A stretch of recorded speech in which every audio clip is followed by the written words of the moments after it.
ও আল্লাহর বান্দারা, এখনো সময় আছে, নবীর মোহাব্বতে তরিকাটা গলার মালা বানাও। ও এলাকার মুসলমান, ও পর্দার আড়ালের আম্মা জানেরা, বোনেরা, ও বৃদ্ধ বাবাজি, মাটির মতো নরম তবিয়তটা, অভ্যাসটা অন্তরে নিয়া সন্তানগুলোকে আদর্শওয়ালা বানাও। দুনিয়া কিছুই না রে বাবা। আজকে আমি টাকার গরম দেখাই, আমার শিক্ষার গরম দেখাই, আমার গরমের মেয়াদ কত জানেননি? আমার বক্তাগিরির একটা গরম আছে, আমার মতো বড় কণ্ঠওয়ালা বক্তা বাংলাদেশে নাই। এই যে গরম গরম ভাব দেখাইয়া চলবো, এই গরমের মেয়াদ কত? আজরাইল আসা পর্যন্ত। আজরাইল যখন এসে হাজির হয়ে যাবে, তখন 3টা সাদা কাফন আমার জন্য রেডি হয়ে যাবে। কে বক্তা, কে শ্রোতা, কে ইমাম, কে মুক্তাদি, কে ডাক্তার, কে রোগী, কোনো ভেদাভেদ থাকবে না। 3টা সাদা কাফনের প্যাকেটে আপনিও যাইবেন, আমিও যাব। ওই প্যাকেটটা বানাইয়া যখন বাঁশবাগানে কবরের মধ্যে রেখে সবাই চলে যাবে, ওই কবরে কোনো ফেরেশতা জিজ্ঞাসা করবে না তুমি কয় নাম্বারের নেতা, কয় টাকার মালিক, তোমার বাড়ি গাড়ি কেমন, শিক্ষাগত যোগ্যতা কেমন। আমি হাফিজুর রহমানকে যেই প্রশ্ন করবে, আপনাকে সে একই প্রশ্ন করবে। সমস্ত কবরওয়ালাদের 3টা প্রশ্ন করবে। রবের পরিচয় দাও, ধর্মের পরিচয় দাও, রাহমাতুল লিল আলামিনের পরিচয় দাও। এই 3টা প্রশ্নের জবাব যারা দিতে পারবে, মদিনার নবী বলেন তাদের কবর হবে রওজাতুম মির রিয়াজিল জান্নাহ। আর যারা জবাব দিতে পারবা না, তাদের কবর হবে হুফরাতুম মিন হুফারিন নার। ও আল্লাহর বান্দা, কয়দিনের যৌবনের বাহাদুরি করবি? আল্লাহ বলেন সব মাখলুক তোমার গোলাম বানায় দিলাম। আসমানটাও তোমার গোলাম, সূর্য তোমার গোলাম, জমিন তোমার গোলাম, বাতাস তোমার গোলাম। কেমন গোলাম দেখছো নি? সূর্যের তাপ তোমরা ব্যবহার করো, নিতেছো, গ্রহণ করো, কোনো বিল নেই। আমি আল্লাহ পানি দিলাম ফ্রি, কোনো বিল নিলাম না। আমি আল্লাহ বাতাসটাও ফ্রি করে দিলাম, কোনো বিল চাইলাম না রে গোলাম। মাটির সৃষ্টির মানুষগুলো তোর সম্মান দিলাম সবার উপরে বাড়াইয়া। আর এই সম্মানটা যদি ধরে রাখতে পারো, আমি আল্লাহ ওয়াদা করলাম তোরে দুনিয়াতেও বাদশার চেয়ারে রাখবো, পরকালেও তোরে বাদশার চেয়ার দিয়া বিনা হিসাবে জান্নাত দিব। আর এই বাদশাহী যদি চাও, তোমার এই ঐতিহ্যকে ধরে রাখো। আর ঐতিহ্যকে যদি ধরে রাখতে চাও, তাহলে মাটির গর্বের মানুষ, মাটির দিকে তাকাই একটু নজর করো। মাটির মধ্যে একটা গুণ আছে, সেই গুণটা তোমার মধ্যে জমা করে নাও। বলে মাটির মধ্যে কি গুণ আছে? নজর করিয়া দেখো। একটা জমিনেরে 13 বার জাল দলিল দিয়া বিক্রি করিয়া দালালেরা কত টাকা খাইলো? আসেনি? আল্লাহ কয় দেখ, এই জমিনটা কারোর সাথে বেয়াদবি করে নাই। এই জমিনের মধ্যে কত মানুষ মদের বোতল নিয়ে লাফায়। এই জমিন মাটির মধ্যে বৈশা কত মানুষ জিনা করে। মাটি তো কারোর সাথে খারাপ আচরণ করে না। যত জুলুম অন্যায় অত্যাচার গুলো ধৈর্যের সাথে মেনে নিতেছে। মাটি যদি মেজাজ গরম করে, দুনিয়াটা ধ্বংস করতে একটা সেকেন্ড লাগবে না। শরীয়তপুরের মানুষগুলো মাটি আর বাড়ি সহ পানির মধ্যে চলে গেল। এরে আল্লাহর গোলাম, এখানে যদি আল্লাহ অর্ডার করে মাটি তুই 50 ফিট নিচে ধসে যা, মাটি ধসে যাবে। বাড়িঘর শুদ্ধ মানুষ আর ঘরও বলতেও কোনো সময় পাবে না। আল্লাহ তাআলা বলেন মাটির মধ্যে তাকায় দেখ, এই মাটির মধ্যে একটা গুণ আছে। এই মাটি যত জুলুম করা হয়, কারো সাথে খারাপ আচরণ করে না, বরং নিজের ধৈর্যের পাহাড় হইয়া সব মেনে নেয়। ও মাটির মানুষ, তোমার মধ্যে এই গুণটা অর্জন করো। তুমি গরম মেজাজ দেখাইও না, মাটির মতো নরম হইয়া জমিনে চলো। আল্লাহ বলেন ও মানুষ, তোমাদেরকে আমি আল্লাহ শক্ত মাটির থেকে বানাইছি, নাপাক পানির থেকে তোমাদেরকে আমি আল্লাহ রূপান্তরিত করলাম। ওই নাপাক পানিটাকে 40 দিন করে আমি আল্লাহ ফেরেশতার মাধ্যমে মেহনত করাইলাম। নাপাক পানি 40 দিনের শোধনের কারণে ওটা রক্ত, জমাট রক্ত হয়ে গেল। জমাট রক্তকে আবার 40 দিন শোধন করার পরে গোশতের টুকরা, এর উপরে হাড্ডি, আবার 40 মেহনতে আবার এর উপরে গোশত। আমি আল্লাহ সুন্দর করে মায়ের গর্ভে সুন্দর একটা স্ট্রাকচার বানায় দিলাম। আমি আল্লাহ আস্তে আস্তে করে ধীরে ধীরে তোমার মতো মানুষটা আমি ফেরেশতার মাধ্যমে মায়ের গর্ভে সুন্দর করে বানিয়েছি। তো আল্লাহ বলেন আমি মাটির থেকে সৃষ্টি করেছি, এটাই আসল। নাপাক পানির থেকে যদি হয় তো কেমনে হবে? আবার মাটির থেকেই যদি আসল হয়, কই আমাদের তো নাপাক পানির থেকে আমরা আসছি, মাটির থেকে তো আসি নাই। এর জবাব হলো মাটির থেকে তোমাদের সৃষ্টি করার অর্থ হলো, এক নাম্বার আমি তোমার বাবা আদমের ডাইরেক্ট মাটির থেকে আমি আল্লাহ নিজে বানায় দিলাম। আর আদমের পাজরের হাড় থেকে তোমাদের মা হাওয়া আলাইহিস সালামের আমি আল্লাহ বানাইছি জান্নাতের ভেতরে। আদম নবী জান্নাতে আরামে ঘুমায়, ঘুমের গভীরতার মধ্যে আমি রব্বুল আলামিন আদমের পেছনের হাড় নিয়া হাওয়াকে বানাইয়া সুন্দরী রূপসী করে পোশাক পরাইয়া একটু দূরে আমি বসায়া রেখেছিলাম।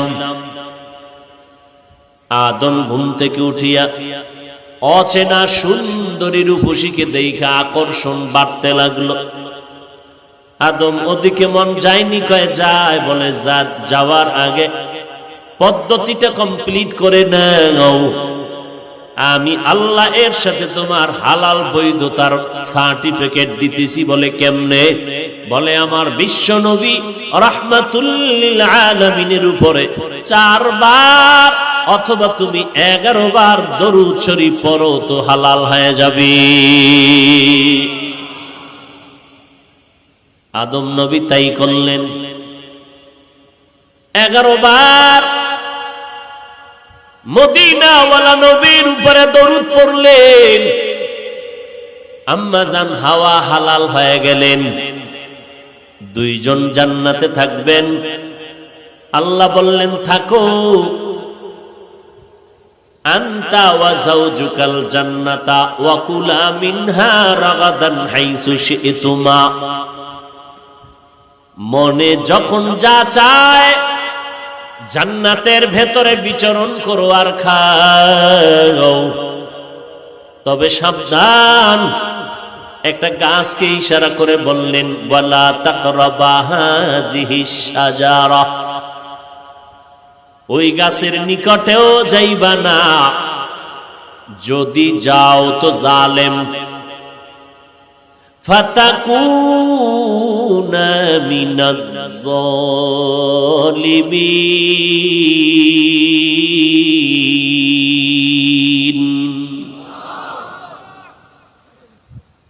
মুফাসসিরিনে কেরাম বলেন, আল্লাহ আদম হাওয়াকে বিচরণ করার স্বাধীনতা দিলেন, খানারও স্বাধীনতা দিলেন, কিন্তু নিষিদ্ধ গাছকে বলে কেন বললেন ওখানে যাবে না?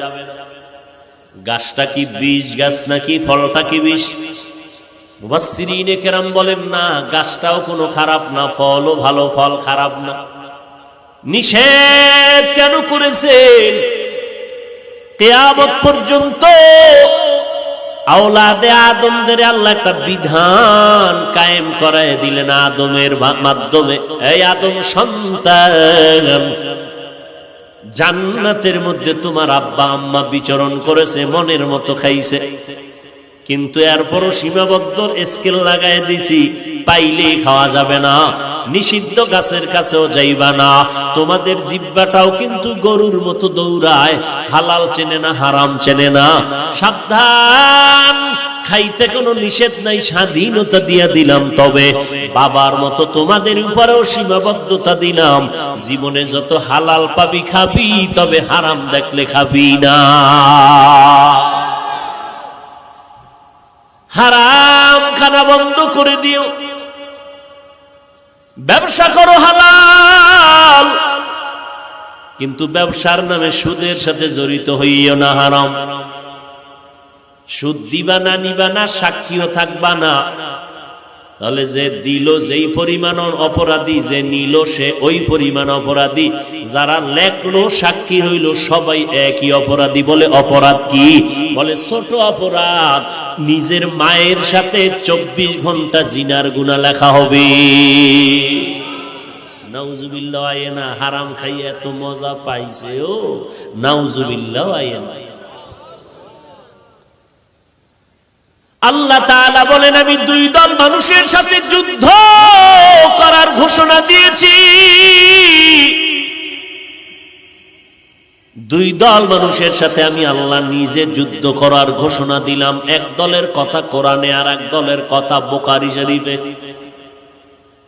কোরআনের বর্ণিত সূরা বাকারা 275 নম্বর আয়াত।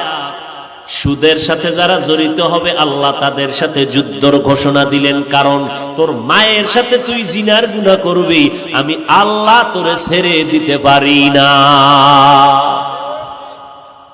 সুদের সাথে যারা জড়িত ভালো করে রেকর্ড করেন, কলবে ঢুকান। জীবনভর নামাজ পড়বেন, একটা সিজদাও কবুল হবে না।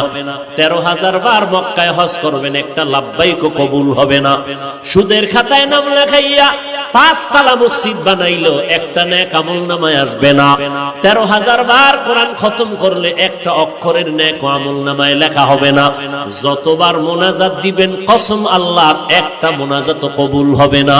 কোরআন শরীফ খুলো, তওবা না করে যদি মরে যাও আল্লাহ ঘোষণা দেয় চিরস্থায়ী তোমার জন্য জাহান্নাম।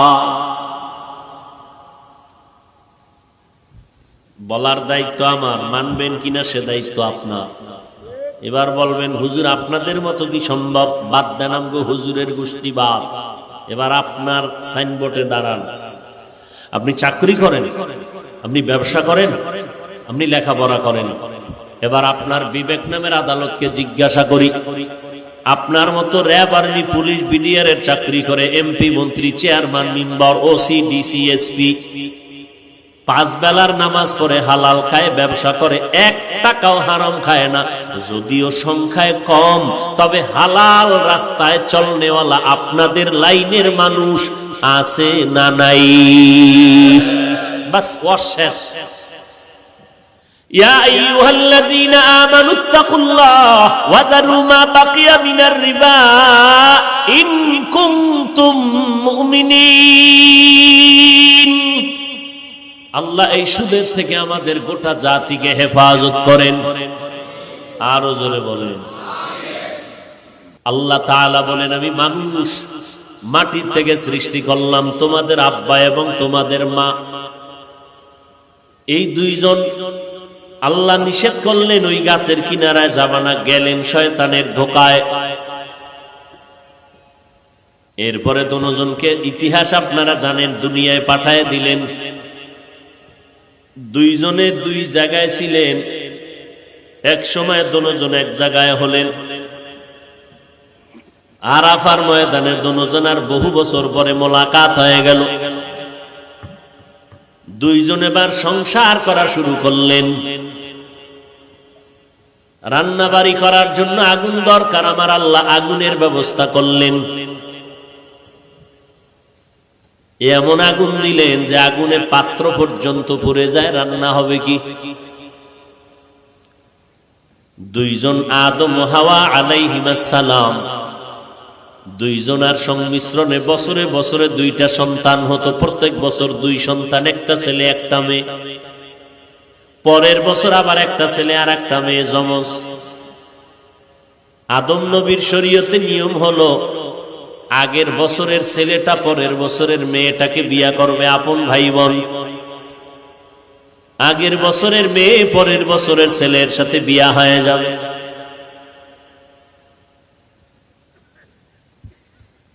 আল্লাহ বুঝাইলেন, মা বাবা যেই পদার্থের হবে সন্তানও সেই পদার্থেরই হবে। আদম যেহেতু মাটির, আম্মাজান হাওয়া যেহেতু মাটির, আমরা তার সন্তান, আমরাও মাটির। এক জবাব ক্লিয়ার। নাম্বার 2, যেই নাপাক পানিটা আমাদের শরীরের মধ্যে তৈরি হয়, মায়ের বাচ্চাদানির মধ্যে যায়, ওই নাপাক পানিটাও তৈরি হয় খানার মাধ্যমে, খানা। আর খানাটাও তৈরি হয় জমিনের মাটির মাধ্যমে। 2 নাম্বার 3, নাপাক পানি যখন মায়ের বাচ্চাদানিতে নেওয়া হয়, আল্লাহ তাআলা ফেরেশতা পাঠাইয়া কয়, ও ফেরেশতা, ওই নাপাক পানির সাথে একটু মাটি মিশ্রণ করে দাও। কোথায় পাবো মাটি? বলে এই বান্দা বান্দি দুনিয়াতে যাওয়ার পরে যেখানে তার মরণ হবে ওই কবর থেকে একটু মাটি এনে নাপাক পানির সাথে লাগায়া দাও। এটাই হবে বান্দা মাটির সৃষ্টি। কবে দুনিয়াতে আসবে আর মরবে আর কবর হবে কেউ জানি আমরা? আল্লাহ কয় আমি জানি। আমি ফেরেশতাকে বললাম, এই বান্দা এতদিন বাঁচবে, অমুক জায়গায় কবর হবে, ওখান থেকে মাটি নিয়ে আস। কথা হইল, যারা আগুনে পুড়ে গেল, পানিতে শেষ, লাশও নাই, এগো মাটি হইল কই? মুফাসসিরিনে কেরাম বলেন, মানুষের সব অঙ্গ প্রত্যঙ্গ আগুনে যদি পুড়ে দাও, পানির মধ্যেও যদি নিশ্চিহ্ন হয়ে যায়, তবে একটা অংশ আছে আমাদের পিঠে যে একটা মেরুদণ্ড আছে, সোজা হাড়, এই হাড়ের নিচে একটা মার্বেলের মতো গোড়া আছে, গোড়া। এটা কিয়ামতের আগ পর্যন্ত কখনো পানিতেও নষ্ট হবে না, আগুনেও পুড়বে না। ওই অংশটা কোনো না কোনো একদিন মাটির সাথে গিয়া লাগবে, আর ওইটাই হবে তার কবর। আল্লাহ জানেন, ফেরেশতাকে বলে দেয় এখান থেকে মাটি নাও। এতক্ষণ শুধু যুক্তি টুক্তি দিয়া প্রমাণ কি করতে চাইলেন উলামায়ে কেরাম? যে গোটা জগতের মানুষ মাটির সৃষ্টি। এত যুক্তি দিয়া মাটির সৃষ্টি প্রমাণ করতে চাইলেন কেন? মাটির সৃষ্টির মতো শ্রেষ্ঠ আল্লাহর মাখলুকতের মধ্যে আর কেউ নেই। নূরের সৃষ্টিরাও শ্রেষ্ঠ না, আগুনের সৃষ্টি শ্রেষ্ঠ না, একমাত্র মাটির সৃষ্টি মানব জাতি শ্রেষ্ঠ। এই সিদ্ধান্ত কার? স্থায়ী সিদ্ধান্ত, নাড়াচাড়া করার কোনো কায়দা। নূরের সৃষ্টি শ্রেষ্ঠ, আগুনের সৃষ্টি শ্রেষ্ঠ, একমাত্র মাটির সৃষ্টি মানব জাতি শ্রেষ্ঠ। কেমন শ্রেষ্ঠ? এদের কোনো তুলনা। ওয়ালাকাদ কাররামনা বানি আদম ওয়া হামালনাহুম ফিল বাররি ওয়াল বাহরি ওয়া রাযাকনাহুম মিনাত তাইয়্যিবাত ওয়া ফাদ্দালনাহুম আলা কাসীরিন মিম্মান খালাকনা তাফদীলা। বনি আদম বড় দামি, এদের মতো শ্রেষ্ঠ কেউ নাই। নূরের সৃষ্টিরও এত দাম নাই, মাটির মানুষের এত দাম। আল্লাহ বলেন, আমি তোমাদের জন্য পবিত্র হালাল রিজিকের ব্যবস্থা করে দিলাম আমি আল্লাহ নিজে। গরুতে ঘাস খায়, ফ্যান খায়, খেরকুটা খায়, শুকরে পায়খানা খায়, কুকুরে ময়লা খায়, আর আমি আল্লাহ তোমার জন্য গোটা জমিনের মধ্যে পিওর খানার আয়োজন করে দিলাম হালাল। তরমুজ খাবি, মজা কইরা খাবি না, খাবার দিয়া দিছি যেন তোর খাইতে কোনো কষ্ট না হয়, ময়লা যেন না লাগে। কিন্তু তুই কত বড় নিমক হারাম, ওই তরমুজের ভিতরে তুই মেডিসিন ঢুকাইছো। কত বড় তুই নিমক হারাম! তোরে জুতা দিয়ে ১.৫ বছর ফিটাইলেও তো ঝাল মিটে না। তুই কত বড় বেঈমান! আল্লাহ তাআলা বলেন, তোরে আমি কত ভালোবাসি, আমি তোমার জন্য হালাল খানার আয়োজন করে দিলাম। পিওর মশলা লাগবে, মশলা, পেঁয়াজ, রসুন, আদা, তেজপাতা, এরপরে দারচিনি, এলাচি, তোর আব্বাই বানায় দি। আল্লাহ কয়, আমি জমিনে গাছ লাগাইয়া ব্যবস্থা করে দিচ্ছি। ওয়া আদাসিহা ওয়া বাসলিহা। তুই ভাত খাবি, চাল দরকার, আমি আল্লাহ পাক চালটারে কাবার করে দিলাম ধান। এটারে বান্দা তুই প্রিপেয়ারিং করিয়া, শোধন করিয়া করিয়া তুই চাল বের করো। আমি আল্লাহ তাআলা ওই চালের মধ্যে এত ভিটামিন দান করলাম, তুই এত বড় নেমো খারাম, ওই চালের মধ্যে আবার মেশিন লাগাইছ। মোটাটারে চিকন বানাইছো, মেডিসিন মাইরা ভিটামিনের গোষ্ঠী শুদ্ধ উদ্ধার কইরা দিছো রে নিমক হারাম করেনি কি মিনিগেট আরো কত কসু পুলিশে আরে ভিডারে ভিডা এই নাম পাইছো কই, এই 2 নাম্বারই শিখছো কই? স্যার আমার দোষ কি? যারা এটি বানায় মেশিনে ধরেন খবর নাই, সারাদিন মোরাকাবা করে মোবাইল নিয়ে, কি দেখে আল্লাহ জানে। এডি আর দেখেন 2 নাম্বারই ব্যবসা করে, দেখছেন নি কারবার? ফার্মের মুরগি দিলে খায় না কেন? দেশি দাও, খাইতে গেলে দেশি, আর সব ব্যবহার করে বিদেশি। পোশাক কেন দেশিটা হবে না? গেঞ্জি বিদেশি, মুজা বিদেশি, ঘড়ি বিদেশি, মোবাইল বিদেশি, আরো সব বিদেশি, খাইতে গেলে দেশি। ডাক্তার কইছে মিষ্টি খাওয়া হারাম, খাইলেই মরবি। খায় না খায় না খায় না খায় না, এর মধ্যে গেছে সবে বরাতে জেলাপি খাইতে মসজিদে। আরে খোদা হেন গিয়ে লাগাইছে 1 মাইল ফিট, সমস্যা পোটলা 2টা লাগবে। একটা যখন টান দিছে এটা লইছে, আর একটা টান দিকে আরেকজনে দেখছে, এটা টান দিয়ে সিরা বিরা ধুম কিলা কিনি। এইবার ওখানতে কসম খাইয়া বের হয়, খোদায় যেন হেন আর না আনে। এখানে এমন আশিক রাসূল আছেন যারা আজকে ফজরের নামাজ পড়েন নাই, জোহরের নামাজ পড়েন নাই, আসরের নামাজ পড়েন নাই, মাগরিব পড়েন নাই, এশার নামাজ পড়েন নাই। কি বয়ান করব আপনারে? আবার একদল আসে বয়ানের আগেও বিড়ি, মোনাজাতের পরেও আবার বিড়ি টেনে টেনে বাড়ি যাবে। নাই তুমি কি বয়ান শুনছো? এরে আল্লাহর বান্দা, কয়দিন এই জমিনে বাহাদুরি করবা? নমরুদের মতো বাহাদুর বর্তমান দুনিয়াতে কেউ নাই, কিয়ামতের আগে আসবে না। যেই নমরুদ আমার আল্লাহকে মেরে ফেলার জন্য রেডি হয়ে গেল, সেই নমরুদের আমার আল্লাহ ধ্বংস করার জন্য কোনো হয় নাই। একটা অসুস্থ মশার সাথে ছিল জুতা মোবারক। ওই মিশরের কবরস্থানের দারোয়ান হামানের লাগে যোগাযোগ কইরা এক পর্যায়ে আস্তে আস্তে কিছু টাকা জমাইয়া, এবার টাকার বাহাদুরি হইয়া বহু পরে এক সময় মিশরের চেয়ারে বসে কয়, আমি শুধু খোদা, আনা রব্বুকুমুল আ'লা, আমি সব থেকে বড় খোদা। আল্লাহ কয়, দেখ তুই কত বড় খোদা, তোর লাশটা কিয়ামত পর্যন্ত রাইখে দিবি, মানুষ দেখবে তুই কত বড় খোদা। আছে না লাশ? কোটি টাকার মালিক দেখো অভাব হয় না দূর, গরিব ঘুমায় আরাম করে মনটা বাহাদুর। ফেরাউনের লাশটা দেখো মিশর জাদু ঘরে, খায় না মাটি পোকা মাছি সবাই ঘৃণা করে। হৃদয়ে থাকিবে যার নম্রতা সদা, রহমত আসিবে সেথা প্রভুর ওয়াদা।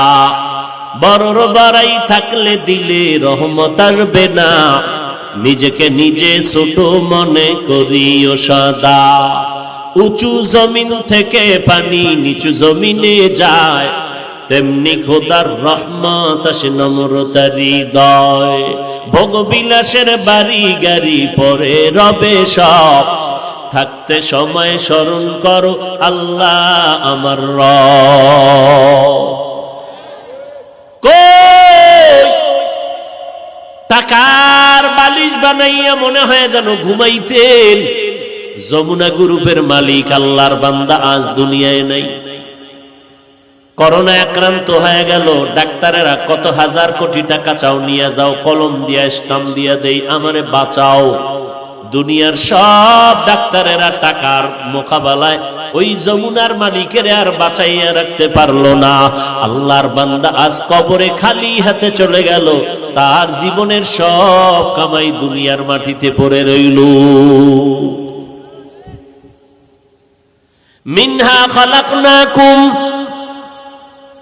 এরে মাটির মানুষ, আমি তোমাকে অনেক সম্মানিত করে দিলাম। মাটি উপরে মারলে নিচে যায়, থাকেও পায়ের নিচে, কিন্তু মনে মনে ভাবিস না তোর সম্মান বুঝি মাটি পায়ের নিচে না। আমি আল্লাহ তোর সম্মান এত বাড়াইয়া দিলাম, দুনিয়ার সব জিন ফেরেশতা পর্যন্ত তোর গোলামির জন্য পাগল হয়ে আছে। এখানে আমাদের ফেরেশতারা আমাদের ওয়েলকাম দিছে, স্বাগতম জানাইছে। ফেরেশতারা আমাদের গোলামি করে, জিনেরা আমাদের গোলামি করে, সব মাখলুকাত তোমার আমার গোলাম। আল্লাহ তাআলা বলে তোমাদের এত সম্মান আমি বাড়ায় দিলাম। একটা গরুর এত শক্তি, গাভীর এত শক্তি, কিন্তু বান্দা যখন সামনে দাঁড়ায় দুর্বল হয়ে যায়। গরুটার শক্তি দিয়া যদি মেজাজ গরম করত, কোন বনিয়াদম এক ফোঁটা দুধ নিয়ে ঘরে নিয়ে খেতে পারত না। এরে আল্লাহর বান্দা, আমার আল্লাহ কেমন দয়াময় মালিক। আল্লাহ বলেন সব মাখলুক তোমার গোলাম বানায় দিলাম। আসমানটাও তোমার গোলাম, সূর্য তোমার গোলাম, জমিন তোমার গোলাম, বাতাস তোমার গোলাম। কেমন গোলাম দেখছো নি? সূর্যের তাপ তোমরা ব্যবহার করো, নিতেছো, গ্রহণ করো, কোনো বিল নেই। আমি আল্লাহ পানি দিলাম ফ্রি, কোনো বিল নিলাম না। আমি আল্লাহ বাতাসটাও ফ্রি করে দিলাম, কোনো বিল চাইলাম না রে গোলাম। মাটির সৃষ্টির মানুষগুলো তোর সম্মান দিলাম সবার উপরে বাড়াইয়া। আর এই সম্মানটা যদি ধরে রাখতে পারো, আমি আল্লাহ ওয়াদা করলাম তোরে দুনিয়াতেও বাদশার চেয়ারে রাখবো, পরকালেও তোরে বাদশার চেয়ার দিয়া বিনা হিসাবে জান্নাত দিব। আর এই বাদশাহী যদি চাও, তোমার এই ঐতিহ্যকে ধরে রাখো। আর ঐতিহ্যকে যদি ধরে রাখতে চাও, তাহলে মাটির গর্বের মানুষ, মাটির দিয়ে তাকাই একটু নজর করো। মাটির মধ্যে একটা গুণ আছে, সেই গুণটা তোমার মধ্যে জমা করে নাও। বলে মাটির মধ্যে কি গুণ আছে? নজর করিয়া দেখো। একটা জমিনেরে 13 বার জাল দলিল দিয়া বিক্রি করিয়া দালালেরা কত টাকা খাইল, আসেনি? আল্লাহ কয় দেখ, এই জমিনটা কারোর সাথে বেয়াদবি করে নাই। এই জমিনের মধ্যে কত মানুষ মদের বোতল নিয়ে লাফায়। এই জমিন মাটির মধ্যে বৈশা কত মানুষ জিনা করে। মাটি তো কারোর সাথে খারাপ আচরণ করে না। যত জুলুম অন্যায় অত্যাচার গুলো ধৈর্যের সাথে মেনে নিতেছে। মাটি যদি মেজাজ গরম করে, দুনিয়াটা ধ্বংস করতে একটা সেকেন্ড লাগবে না। শরীয়তপুরের মানুষগুলো মাটি আর বাড়ি সহ পানির মধ্যে চলে গেল। এরে আল্লাহর গোলাম, এখানে যদি আল্লাহ অর্ডার করে মাটি তুই 50 ফিট নিচে ধসে যা, মাটি ধসে যাবে। বাড়িঘর শুদ্ধ মানুষ আর ঘরও বলতেও কোনো সময় পাবে না। আল্লাহ তাআলা বলেন মাটির মধ্যে তাকায় দেখ, এই মাটির মধ্যে একটা গুণ আছে। এই মাটি যত জুলুম করা হয়, কারো সাথে খারাপ আচরণ করে না, বরং নিজের ধৈর্যের পাহাড় হইয়া সব মেনে নেয়। ও মাটির মানুষ, তোমার মধ্যে এই গুণটা অর্জন করো। তুমি গরম মেজাজ দেখাইও না, মাটির মতো নরম হইয়া জমিনে চলো। মাটির মতো নরম হয়ে চলো, গরম গরম ভাব দেখাইও না। বলে নরম চলার মাধ্যম কি? বলে বান্দা একা একা পারবা না, কারণ তোমার মধ্যে রক্তের গরম আছে, টাকার গরম আছে, ক্ষমতার গরম আছে, এলেমের গরম আছে, আমলের গরম আছে। সব গরমটাকে দমন যদি করতে চাও, তাহলে আল্লাহর পেয়ারা বান্দাদের বন্ধু হইয়া তারপরে চলো। দুনিয়ার জমিনে নিজের অহংকার ভাবটাকে বন্ধ যদি করতে চাও, তাহলে একজন খাঁটি আল্লাহওয়ালা, যাদের বয়ান শুনলে দিল নরম হয়, যাদের সংস্পর্শে গেলে বেআমলওয়ালারা আমলওয়ালা হয়, এইরকম আল্লাহওয়ালাদের সংস্পর্শে যাও। এইরকম আল্লাহওয়ালার নেক নজরে যদি থাকো, দেখবা একদিন কলবের উপরে নজর লাগতে লাগতে কলবটা দুর্বল হয়ে যাবে, নরম হয়ে যাবে। এরে নবীর উম্মত, রাগ তো আপনাদের অন্তরেও যেমন আছে, আমাদের অন্তরেও তো রাগ আছে। রাগ নাই? আপনারাও যেমন সূর্যের আলো বাতাস নেন, আমরাও তো নেই। আমরা আপনারা যেই জমিনে বসবাস করেন, আমরাও তো করি। আপনারা যেই নদীর পানি আর যেই গাছের ফল খান, আমরাও তো একই ফল আর পানি পান করি। আপনারা যেই ফল ফসল দিয়া চলেন, আমরাও তো এগুলোই খাই। আপনার আকৃতি 2 হাত 2 পা, আমারও তো একই সিস্টেমের। আপনার মেজাজটা যদি গরম হয়, আপনি আমারে 13টা গালি দিতে পারেন, আমিও তো আপনাকে গালি দিতে পারি।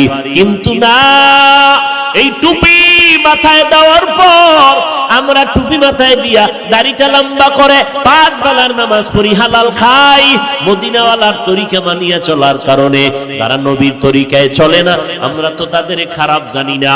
এমন কি এই জমিনে বিধর্মীদের বিরুদ্ধে কোনো বয়ান করি না, হিন্দুদের বিরুদ্ধে বলি না, খ্রিস্টানের বিরুদ্ধে বলি না, ইহুদির বিরুদ্ধে বয়ান করি না।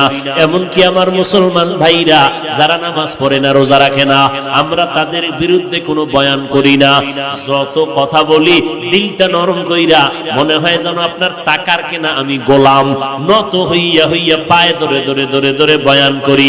ভাইজান নামাজটা পড়েন, টুপিটা মাথায় দেন, মা বাবার খেদমত করেন, এরপরেও আবার এত নরম হইয়া বয়ান করার পরে আবার একদল মুসলমান আমাদের কথা মানবে তো দূরের কথা, উল্টা আমাদের গালি দেয়। টুপির মধ্যে ঝামেলা, নামাজ পড়িয়া লাভ নাই, মাদ্রাসায় জঙ্গি ট্রেনিং হয়, এইভাবে বাজে বাজে কথা বলার পরেও আমরা মেজাজটা গরম করি না, ধৈর্য ধারণ করি। কারণটা কি? এটা মায়ের গর্ভ থেকে আসিয়াই কিন্তু এই গুণটা অর্জন করতে পারি নাই। আমার মদিনার নবীর আদর্শ আর নবীর সুন্নত আর কোরআন তেলাওয়াতের পরে আমাদের আল্লাহওয়ালা উস্তাদ যারা মুরব্বী, এদের সোহবতে গিয়া বয়ান শুনতে শুনতে শুনতে শুনতে মোটামুটি একটা কন্ট্রোলের মধ্যে নিয়ে আসি অন্তরটারে। রাগ আসলেও সেটাকে দমন করার চেষ্টা করি। সারা দুনিয়ার ইহুদিরা ভয় পায়, সারা দুনিয়ার খ্রিস্টানেরা কোরআনওয়ালাদের ভয় পায়। কেন? সারা দুনিয়ার যত অস্ত্রওয়ালারা আছে, হুজুরদের হাতে কোনো অস্ত্র নাই, হুজুরদের কাছে কোনো টাকা নাই, হুজুরদের হাতে জমিনের কোনো ক্ষমতা নাই। এরপরও সমস্ত দুনিয়ার টাকাওয়ালা ক্ষমতাওয়ালারা, অস্ত্রওয়ালারা কোরআনওয়ালাকে কেন ভয় পায়? ওরা জানে এই হুজুরের দল, মদিনার নবীর মোহাব্বত যাদের। এরপরও আমরা কত গালি শুনি, চুপ চুপ চুপ। একটা জবাব তো দূরের কথা, উল্টা জবাব দেই। কি? ইমাম সাহেবের কতই না বাজে কথা বলে কত মানুষ, এরপর মোনাজাতে দোয়া করে আল্লাহ এলাকায় শান্তি দান করেন, ব্যবসায় বরকত দান করেন, কবরওয়ালাদের আযাব মাফ করে দেন, অসুস্থ রোগীদের সুস্থ বানায় দেন। কয়নি ইমাম সাহেব? কোনদিন বরদোয়া করেন। কারণ মিনহা খালাকনাকুম, এরে মাটির মানুষ, মাটির মতো নরম হইয়া চলো। কয়দিনের গরম ভাব দিয়ে চলবা? গরম ভাব দেখাইয়া নমরুদ টিকতে পারে নাই, সাদ্দার টিকতে পারে নাই, কারুন টিকতে পারে নাই, আবু জাহাল টিকতে পারে নাই। এক এক করে সব বিদায় হয়ে গেছি। ও আল্লাহর বান্দারা, এখনো সময় আছে, নবীর মোহাব্বতে তরিকাটা গলার মালা বানাও। ও এলাকার মুসলমান, ও পর্দার আড়ালের আম্মা জানেরা, বোনেরা, ও বৃদ্ধ বাবাজি, মাটির মতো নরম তবিয়তটা, অভ্যাসটা অন্তরে নিয়া সন্তানগুলোকে আদর্শওয়ালা বানাও। দুনিয়া কিছুই না রে বাবা। আজকে আমি টাকার গরম দেখাই, আমার শিক্ষার গরম দেখাই, আমার গরমের মেয়াদ কত জানেননি? আমার বক্তাগিরির একটা গরম আছে, আমার মতো বড় কণ্ঠওয়ালা বক্তা বাংলাদেশে নাই। এই যে গরম গরম ভাব দেখাইয়া চলবো, এই গরমের মেয়াদ কত? আজরাইল আসা পর্যন্ত। আজরাইল যখন এসে হাজির হয়ে যাবে, তখন 3টা সাদা কাফন আমার জন্য রেডি হয়ে যাবে। কে বক্তা, কে শ্রোতা, কে ইমাম, কে মুক্তাদি, কে ডাক্তার, কে রোগী, কোনো ভেদাভেদ থাকবে না। 3টা সাদা কাফনের প্যাকেটে আপনিও যাইবেন, আমিও যাব। ওই প্যাকেটটা বানাইয়া যখন বাঁশবাগানে কবরের মধ্যে রেখে সবাই চলে যাবে, ওই কবরে কোনো ফেরেশতা জিজ্ঞাসা করবে না তুমি কয় নাম্বারের নেতা, কয় টাকার মালিক, তোমার বাড়ি গাড়ি কেমন, শিক্ষাগত যোগ্যতা কেমন। আমি হাফিজুর রহমানকে যেই প্রশ্ন করবে, আপনাকে সে একই প্রশ্ন করবে। সমস্ত কবরওয়ালাদের 3টা প্রশ্ন করবে। রবের পরিচয় দাও, ধর্মের পরিচয় দাও, রাহমাতুল লিল আলামিনের পরিচয় দাও। এই 3টা প্রশ্নের জবাব যারা দিতে পারবে, মদিনার নবী বলেন তাদের কবর হবে রওজাতুম মির রিয়াজিল জান্নাহ। আর যারা জবাব দিতে পারবা না, তাদের কবর হবে হুফরাতুম মিন হুফারিন নার। ও আল্লাহর বান্দা, কয়দিন আর যৌবনের বাহাদুরি করবি? আমরা বলি না সবাই আমাদের মতো টুপিওয়ালা হয়ে যাও, না না, স্কুলে যারা পড়ো পড়ো, যারা চাকরি করো করো, যারা লেখাপড়া করো করো রে বাবা, ব্যবসা করো করো। তোমার মতো স্কুল পড়ুয়া ছাত্র 5 বেলার নামাজি আছে না নাই? তাহলে তুমি কেন পারবা না? তোমার আমার মতো কত বান্দা জীবনে মাদ্রাসায় পড়ে নাই, আলিফ বা তাও জানে না, এই রকম বান্দা র্যাব আর্মি পুলিশ বিডিআরের চাকরি করে, এক বেলার নামাজও বাদ দেয় না। নিজের বিবেকটাকে জিজ্ঞাসা করো রে বাবা, তুমি কেন 5 বেলার নামাজ পড়তে পারো না? তোমার আমার মতো কত আল্লাহর বান্দা এই জমিনের মধ্যে রাস্তায় গাড়ি চালায়, নামাজ ছাড়ে না, নদীর মধ্যে মাছ ধরে, নামাজ বাদ দেয় না, কৃষি কাজ করে, গামছা বিছাইয়া নামাজ পড়ে, তারপরও নামাজ ছাড়ে না। ও আল্লাহর বান্দা, আল্লাহ আকল দিছে, বিবেক দিছে, চিন্তা করো তুমি কেন পারবা না? ও পর্দার আড়ালের আম্মা জানেরা, আপনারা নবীদের মা, আলেমের মা, সাহাবায়ে কেরামের মা, হাফেজে কোরআনের মা, আপনারা দামি দামি সন্তানের মা, আপনাদের মর্যাদা আমার আল্লাহ বাড়িয়ে দিয়েছেন। ও পর্দার আড়ালের মা বোনেরা, আপনাদের কি মনটা চায় না একজন আলেম হাফেজের মা হইয়া কবরে যাবেন? ও মা, দুনিয়াটা কিছুই না, আজকে আপনার টাকা পয়সা বাড়ি গাড়ি অভাব নাই, এমন একটা দিন আসবে সাদা কাপনের প্যাকেট বানাইয়া যখন কবরে নিবে, আপনার সন্তানগুলো মা মা বলে চিল্লায় কাঁদবে, আপনি কোনো জবাব দিতে পারবেন না। ও আম্মা জান, আজ আপনি স্বামীর ঘরে আসিয়া সন্তানের মা হইলেন, আপনারও তো মা আছে, ওই মায়ের চিন্তা করেন আপনার সন্তান নিয়ে আপনি কি পরিমাণ কষ্ট করেন। আপনার মাও কিন্তু এই পরিমাণ কষ্ট করেছিলেন, আজ ওই মা কবরে চলে গেছেন, আপনাকেও তো একদিন কবরে চলিয়েই যেতে হবে। ও পর্দার আড়ালের আম্মা জান, আপনারা খাদিজা রাদিয়াল্লাহু আনহার মতো নারী, ফাতেমা রাদিয়াল্লাহু আনহার মতো নারী, নবীজির বিবি আয়েশা রাদিয়াল্লাহু আনহার মতো আপনারা নারী, আপনাদের জান্নাত যাওয়া বড় সহজ। স্বামীর খেদমত করেন, মাল হেফাজত করেন, সন্তানগুলো আদর্শওয়ালা বানান, সন্তানটাকে আদর্শওয়ালা আদবওয়ালা বানান। সন্তান ডাক্তার হবে আলহামদুলিল্লাহ, তবে আদর্শ যেন ঠিক থাকে। আপনার সন্তান ইঞ্জিনিয়ার বানাবেন আলহামদুলিল্লাহ, তবে সন্তান যেন চরিত্রহীন না হয়। আপনার সন্তানের একজন বড় ডাক্তার বানাবেন আলহামদুলিল্লাহ, তবে ব্যবহারে যেন কোনো মুরব্বীরা কষ্ট না পায়। ও আল্লাহর বান্দিরা, আল্লাহর কাছে দোয়া করেন, তওবা করেন, আল্লাহকে বলেন, আল্লাহ নেককার সন্তানের মা বাবা হওয়ার তৌফিক দান করে দাও। সন্তান ডাক্তার হলেও কোনো দুঃখ নাই, যদি আমার সন্তান নবীর তরিকা মতো চলে, মানুষের দোয়া নিয়ে কবরে যাইতে পারে।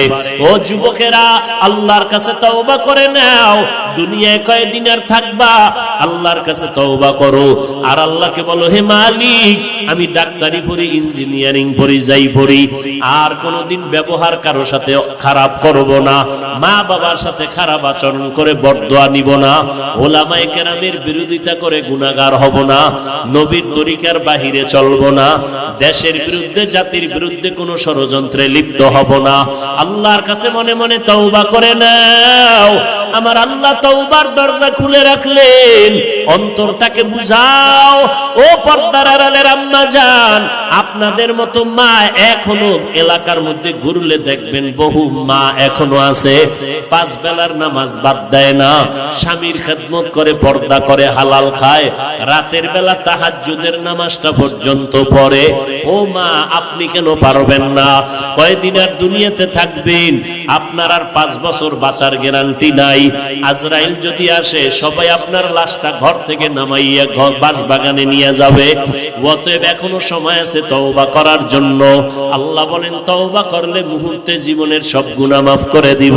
ও আল্লাহর বান্দারা, বৃদ্ধ বাবাজি, পর্দার আড়ালের মা, যুবক, আল্লাহকে মনে মনে ডেকে বলো, হে আল্লাহ, দুনিয়াতে আসিয়া কত অপরাধ করেছি রে মালিক, আমার অন্যায়ের খবর আমার মা বাবা ভাই বোনেরা জানে না, আপনি জানেন।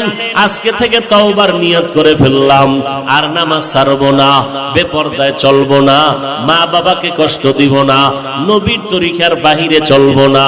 ও দয়ার মালিক, মেহেরবানি করে তুমি আমাকে মাফ করে দাও। উলামায়ে কেরামের পরামর্শ নিয়ে চলবো, জাহান্নামী হইয়া কবরে যাব না।